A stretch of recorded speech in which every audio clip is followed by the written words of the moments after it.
உங்கள்கிட்ட மட்டும் இந்த ஸ்கில் இருக்கும்னு சொன்னால் ஒரு நாளைக்கு $10 $100 ஏன் $1000 கூட ஈஸியாக ஏர்ன் பண்ணலாம். இதுக்கு நீங்கள் US கனடா போன்ற டாப் டியர் கண்ட்ரியில் இருக்கணும்னு சொல்லி எந்த அவசியமும் இல்லை. இன்வெஸ்ட் பண்ணணும்னு சொல்லி எந்த அவசியமும் இல்லை. ஃபிசிக்கல் லொக்கேஷன் ஒன்று தேவைன்னு சொல்லி எந்த அவசியமும் இல்லை. ஜஸ்ட் ஒரு நாளைக்கு 2 to 3 hours டைம் இன்வெஸ்ட் பண்ணினாலே உங்களால் ஈஸியாக அதை செஞ்சு கொள்ளலாம். இது செய்கிறதுக்கு உங்களுக்கு தேவையானது 3 விஷயம். முதலாவது ஒரு ஸ்மார்ட் ஃபோன், 2வது இன்டர்நெட், 3வது இது செய்கிறதுக்குரிய வில் பவர். That's all. வேறு எதுவுமே உங்களுக்கு இருக்கணும்னு சொல்லி எந்த அவசியம் இல்லை. அந்த ஏர்னிங் மெத்தட் என்னன்னு சொல்லி தெரியணும்னு சொன்னால் அந்த வீடியோ ஃபுல்லாக பாருங்கள். ப்ளஸ் ஏர்னிங் மெத்தட்டை எங்கே ஸ்டெப் பை ஸ்டெப்பாக லேர்ன் பண்ணலாம்னு சொல்லி நான் சொல்ல போகிறேன். இந்த வீடியோ ஃபுல்லாக பாருங்கள்.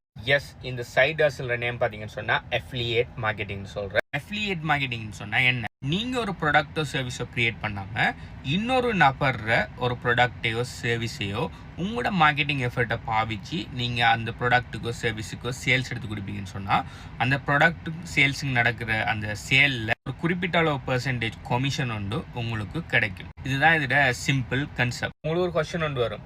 ஒரு கம்பெனி அவங்களோட ப்ராடக்ட்டை க்ரியேட் பண்ணுறாங்க, ஏன் அவங்க நம்மளுக்கு ஒரு கமிஷன் ஒன்று தரணும்? அவங்களே அதை செல் பண்ணி ஏர்ன் பண்ணிட்டு போகலாம். என்னத்துக்கு அவங்க அனாவசியமாக இன்னொரு ஆளுக்கு கமிஷன் கொடுக்குன்னு சொல்லி உங்களுக்கு ஒரு கொஸ்டின் ஒன்று வரலாம். நார்மலாக பார்த்தீங்கன்னு சொன்னால் மார்க்கெட்டிங்கில் நிறைய வகையான மார்க்கெட்டிங்ஸ் இருக்குது. இன்ஃப்ளூயன்சர் மார்க்கெட்டிங் இருக்குது, பெய்டு அட்வர்டைஸ்மெண்ட்ஸ் இருக்குது, ஆர்கானிக் கண்டென்ட் கிரியேஷன் இருக்குது, SEO இருக்குது, அப்படின்னு சொல்லி நிறைய வகையான மார்க்கெட்டிங்ஸ் இருக்குது. சில ப்ராடக்ட்ஸுக்கு சில மார்க்கெட்டிங் ஒர்க் ஆகும், சில ப்ராடக்ட்ஸுக்கு எல்லா மார்க்கெட்டிங்குமே ஒர்க் ஆகும். இப்போ ஒரு கம்பெனியோட ப்ராடக்ட் அண்ட் சர்வீஸுக்கு ஒரு மார்க்கெட்டிங் ஏதோ ஒரு வகையான மார்க்கெட்டிங் அவங்க செய்யணும்னு சொன்னால் எய்தர் அவங்க டைம் இன்வெஸ்ட் பண்ணணும், அப்படி இல்லைன்னு சொன்னால் மணி இன்வெஸ்ட் பண்ணி அதில் வர மார்க்கெட்டிங் எஃபர்ட்டை பாவிச்சு அவங்களோட ப்ராடக்ட்ஸ் அண்ட் சர்வீஸை சேல் பண்ணுவாங்க. இப்படி செய்கிறது பார்த்தீங்கன்னு சொன்னால் அவங்களோட கம்பெனிலேயே ஒரு மார்க்கெட்டிங் அசோசியேட் ஒன்று வச்சுருப்பாங்க. அப்படி இல்லாட்டி ஒரு மார்க்கெட்டிங் டீம் ஒன்று இருக்கும். சில பெரிய கம்பெனிஸ்ல எல்லாம் மார்க்கெட்டிங் டிபார்ட்மெண்ட்டே இருக்கும். ஓகே, அந்த டிபார்ட்மெண்ட்டுக்குள்ளே 10 to 100 பேர் வேலை செய்வாங்க. ஆனால் இந்த எல்லா மார்க்கெட்டிங்லேயும் பார்த்தீங்கன்னு சொன்னால் ஃபர்ஸ்ட்டுக்கு அவங்க ஒரு டைமையோ அப்படி இல்லாட்டி மணியையோ இன்வெஸ்ட் பண்ணணும். அதுக்கு பிறகு ரிட்டர்ன் ஒன்று எதிர்பார்ப்பாங்க. ஆனால் அஃபிலியேட் மார்க்கெட்டிங்கிற கன்செப்டை இந்த ப்ரொடக்ஷன் சர்வீஸ் கம்பெனிகள் இம்ப்ளிமெண்ட் பண்ணக்குள்ள என்ன நடக்கும்னு சொன்னால் இவங்க இந்த மார்க்கெட்டிங்கை வெளியால் அவுட் சோர்ஸ் பண்ணுவாங்க. அதாவது அவங்களோட கம்பெனிக்குள்ள இல்லாமல் வெளியால் அவுட் சோர்ஸ் பண்ணுவாங்க. அதாவது யார் வேணும்னாலும் அவங்களோட கம்பெனியோட ப்ராடக்ட் அண்ட் சர்வீஸை அவங்களோட மார்க்கெட்டிங் எஃபர்ட்டை பாவிச்சு செல் பண்ணி கொடுக்கக்குள்ள நாங்கள் ஒரு கமிஷன் ஒன்று தருவோம்னு சொல்லுவாங்க. இப்படி சொல்லக்குள்ள பார்த்தீங்கன்னு சொன்னால் கம்பெனி அப்ஃப்ரண்ட்டில் எந்த விதமான டைமும் இன்வெஸ்ட் பண்ண தேவையில்ல, எந்த விதமான மணியும் இன்வெஸ்ட் பண்ண தேவையில்ல. ஜஸ்ட் அஃபிலியேட் ப்ரோக்ராம் ஒன்று க்ரியேட் பண்ணி விட்டால் உங்களே என்னை மாதிரி இருக்கிற சாதாரணமாக யார் வேணுனாலும் போய் அந்த அஃபிலியேட் ப்ரோக்ராம்களில் ஜாயின் பண்ணி நம்மளுக்கு தெரிஞ்ச மார்க்கெட்டிங் எஃபர்ட்டை பாவிச்சு அந்த ப்ராடக்ட்டுக்கு சேல் எடுத்து கொடுப்போம்னா அவங்களுக்கு பார்த்தீங்கன்னா அவங்க எந்த விதமான மணி இன்வெஸ்ட் பண்ணல, எந்த விதமான டைம் இன்வெஸ்ட் பண்ணல.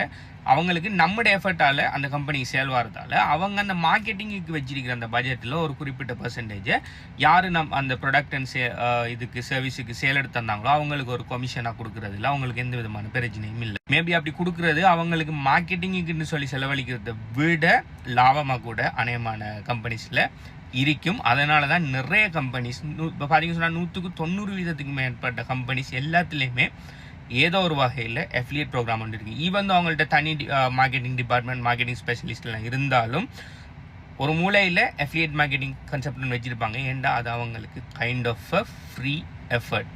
இன்னொரு ஆள் அவங்களோட மார்க்கெட்டிங் விஷயத்தை எடுத்து செஞ்சு அவங்களுக்கு கொடுக்காங்க.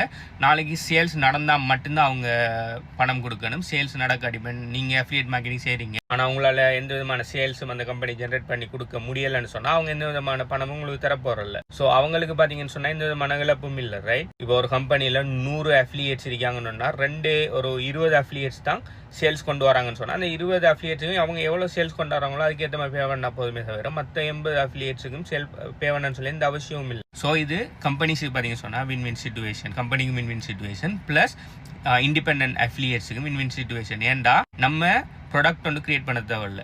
ஒரு ப்ராடக்ட் ஒன்று கிரியேட் பண்ணுறதுல இருக்கிற எவ்வளோ கஷ்டம் சொல்லி ப்ராடக்ட் கிரியேட் பண்ணி நாட்களுக்கு தெரியும், எனக்கும் தெரியும். ஒரு ப்ராடக்ட் ஒன்று கிரியேட் பண்ணால் அதுக்கு பின்னால் எவ்வளோ எஃபர்ட் போடணும், ப்ளஸ் அந்த ப்ராடக்டை என்ன அப் டு டேட்டாக வச்சுருக்கிறது எவ்வளோ எஃபர்ட் போடணும், ப்ளஸ் அதுக்கு பின்னால் management team, admin team, customer support அது இதுன்னு சொல்லி எவ்வளோ பிரச்சனை இருக்குன்னு சொல்லி ஒரு ப்ராடக்ட் ஒன்று கிரியேட் பண்ணினாக்களுக்கு தெரியும். ஸோ நீங்கள் ஒரு பிஸ்னஸ் ஒன்று ரன் பண்ணணும், அதாவது பிஸ்னஸ் ஒன்றுக்குள்ளே வரணும், இல்லாட்டி ஏர்னிங் ஒன்று பண்ணணும். ஆனால் உங்களுக்கு ப்ராடக்ட் ஒன்று க்ரியேட் பண்ணுற ஒரு ஹசிலுக்குள்ளே உங்களுக்கு போக விருப்பம் இல்லைன்னு சொன்னால் அஃபிலியேட் மார்க்கெட்டிங் பெஸ்ட்டான ஒரு சாய்ஸ். ஏன்னா நீங்கள் ப்ராடக்ட் க்ரியேட் பண்ண போகிறல, ஷிப்மெண்ட் இதில் மெனக்கிட போகிறல, அடுத்தது ரிட்டர்ன்ஸுகளை பார்க்க போகிறல, கஸ்டமர் சப்போர்ட்டோட மெனக்கிட போகிறல, ஒன்றுமே செய்ய போகிறல. ஒரு கம்பெனி ஒரு பிஸ்னஸ் ஒன்றுட ஜஸ்ட் மார்க்கெட்டிங்கிற அந்த பாடம் மட்டும் எடுத்து நீங்கள் செய்ய போகிறீங்க. அதுக்கு உங்களுக்கு கமிஷன்ஸ் கிடைக்க போகுது. நாளைக்கு அந்த ப்ராடக்ட்டில் உங்களுக்கு விருப்பம் இல்லை, அப்படி அந்த சர்வீஸில் விருப்பம் இல்லை, அந்த நிச்சில் விருப்பம் இல்லை, அப்படி அந்த இண்டஸ்ட்ரியிலே விருப்பம் இல்லாட்டி நீங்கள் தாராளமாக வேற ஒரு இண்டஸ்ட்ரிக்கு போயிடலாம். ஆனால் நீங்கள் ஒரு ப்ராடக்ட் ஒன்று கிரியேட் பண்ணுறீங்க, எல்லாம் சரியாக போகுது. ஆனால் நாளைக்கு அந்த ப்ராடக்ட் இரலவெண்ட் ஆகிட்டு, இல்லாட்டி அந்த ப்ராடக்ட் ஒர்த் இல்லாமல் போகுது, அப்படி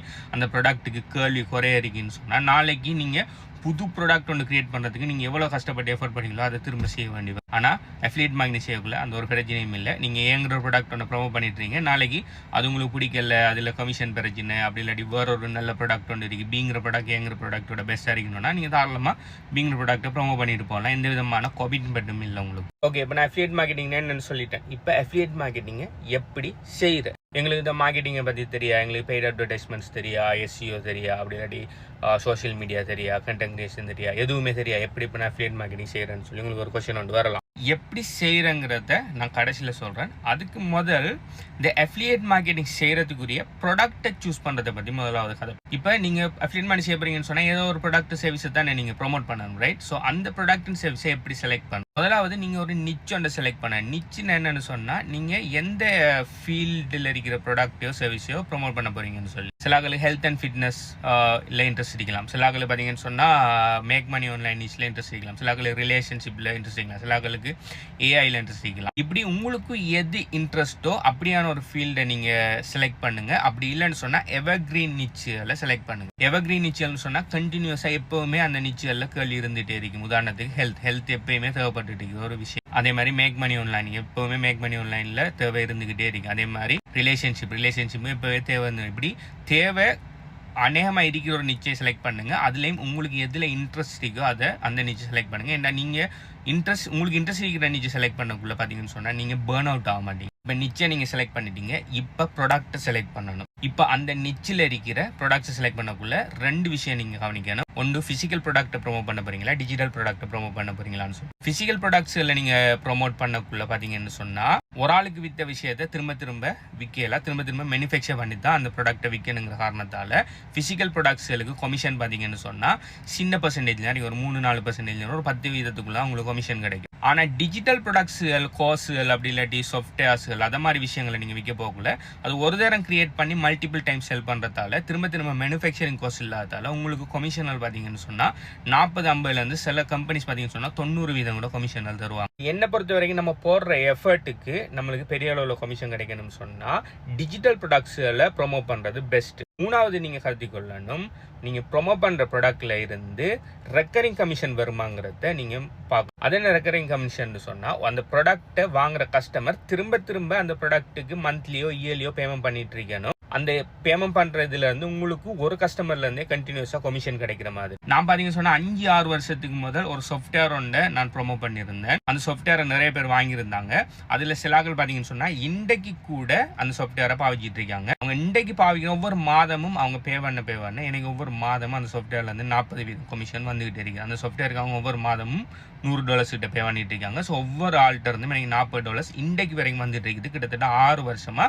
எப்போ நான் 6 வருஷத்துக்கு முதல் செஞ்ச ஒர்க்குக்கு. இதுதான் beauty of affiliate marketing. So என்னை பொறுத்த வரைக்கும் நீங்கள் ஒரு நிச் ஒன்று செலக்ட் பண்ணி அந்த நிச்சில் பெஸ்ட்டான டிஜிட்டல் ப்ராடக்ட் ஒன்று செலக்ட் பண்ணுங்கள். அந்த டிஜிட்டல் ப்ராடக்ட்டும் கண்டினியூஸாக ரெக்கரிங் கமிஷன் தர மாதிரி ப்ராடக்ட்டை நீங்கள் செலக்ட் பண்ணுவீங்கன்னு சொன்னால் உங்களோட லோ எஃபர்ட்டில் கூடுதலான அளவு commission plus continuous commission earn பண்ணக்கூடியதாக இருக்கும். இப்போ ப்ராடக்ட் ஒன்று பெஸ்ட்டான ப்ராடக்ட் ஒன்று செலக்ட் பண்ணிட்டீங்க, உங்களோட நிச்சயம் செலக்ட் பண்ணிட்டீங்க. இப்போ எப்படி ப்ரொமோட் பண்ணுற, எப்படி அஃபிலியேட் மார்க்கெட்டிங் பண்ணுறேன்னு சொன்னால் அது எல்லாத்தையுமே HBO கம்யூனிட்டியில் ஸ்டெப் பை ஸ்டெப்பாக டீச் பண்ணியிருக்கிறேன். ஏன்னா அது எல்லாத்தையுமே ஒரு 10 நிமிஷம் வீடியோவில் டிக்டாக்ல கதைக்கிறதுக்கான அது பெரிய விஷயம், இன்டெப்த்தாக கதைக்கிற வேண்டிய விஷயம். அது எல்லாத்தையுமே HBO கம்யூனிட்டியில் டீச் பண்ணியிருக்கிறேன். ஸோ அந்த HBO கம்யூனிட்டியோட டீட்டெயில்ஸ் வேணும்னு சொன்னால் நீங்கள் இந்த வீடியோ பார்க்குற டைம் இந்த வீடியோ எத்தனை லைக் இருக்கிறத கீழே கமெண்ட் பண்ணுங்கள். HBO கம்யூனிட்டியில் எப்படி ஜாயின் பண்ணுற மற்ற விஷயம் எல்லாத்தையுமே நான் மேலே டீட்டெயில்ஸை தரேன். நீங்கள் அஃபிலியேட் மார்க்கெட்டிங்கை பற்றி என்ன நினைக்கிறீங்கிறத கீழே கமெண்ட் பண்ணுங்கள். பை.